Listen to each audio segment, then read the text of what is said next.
സുധാകരനെ മാറ്റാൻ ഔദ്യോഗിക ചർച്ചകൾ നടന്നിട്ടില്ലെന്ന് രമേശ് ചെന്നിത്തല പറയുന്നു. എന്നാൽ അനൗദ്യോഗിക ചർച്ചകൾ നടന്നിട്ടുണ്ടോ എന്നുള്ള കാര്യം തനിക്ക് അറിയില്ലെന്നും അദ്ദേഹം പറയുന്നുണ്ട്.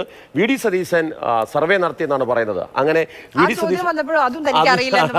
അത് സതീശൻ അങ്ങനെ നടത്തിയായിട്ട് തന്നോട് പറഞ്ഞിട്ടില്ല എന്നാണ് പറയുന്നത്. പക്ഷേ നേതൃമാറ്റം വേണമോ വേണ്ടയോ എന്നുള്ള കാര്യം തീരുമാനിക്കേണ്ടത് ഹൈക്കമാൻഡ് ആണെന്നും രമേശ് ചെന്നിത്തല പറയുന്നു.